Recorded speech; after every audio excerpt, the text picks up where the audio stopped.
Chapter 11. We visit the Garden Gnome Emporium.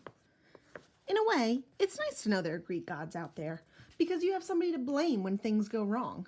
For instance, when you're walking away from a bus that's just been attacked by monster hags and blown up by lightning and it's raining on top of everything else, most people might think that's just really bad luck. When you're a half-blood, you understand that some divine force really is trying to mess up your day.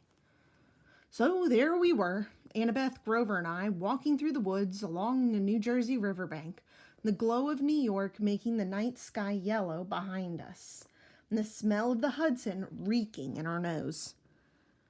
Grover was shivering and braying, his big goat eyes turned slit-pupiled and full of terror.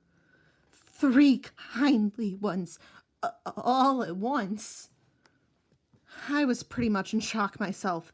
The explosion of the bus windows still rang in my ear, but Annabeth kept pulling us along, saying, "Come on, the farther away we get, the better." All of our money was back there, I reminded her. Our food, our clothes, everything. Well, maybe if you hadn't decided to jump into the fight. What did you want me to do? Let you get killed? You don't need to protect me, Percy. I would have been fine. Sliced up sandwich bread, Grover put in. But fine. Shut up, goat boy, said Annabeth. Grover brayed mournfully. Tin cans. A perfectly good bag of tin cans. We sloshed through across mushy ground, through nasty twisted trees that smelled like sour laundry. After a few minutes, Annabeth fell into line next to me. Look, her voice faltered. I appreciate your coming back for us, okay? That was really brave. We're a team, right? She was silent for a few more steps. It's just that if you died, aside from the fact that it would really suck for you, it would mean the quest was over. This may be my only chance to see the real world.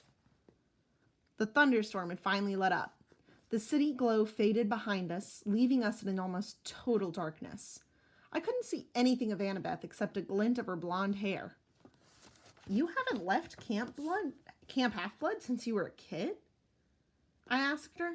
No, only short field trips. My dad, the history professor. Yeah, it didn't work out for me living at home. I mean, Camp Half-Blood is my home.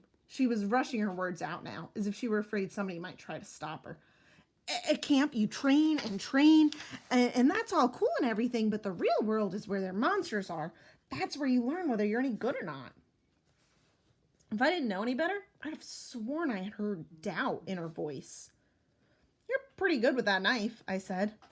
You think so? Anybody who can piggyback ride a Fury is okay by me. I really couldn't see, but I thought she might have smiled. You know, she said, maybe I should tell you. Something funny back on the bus. Whatever she wanted to say was interrupted by a shrill toot, toot, toot, like the sound of an owl being tortured. Hey, my reed pipes still work, Grover cried.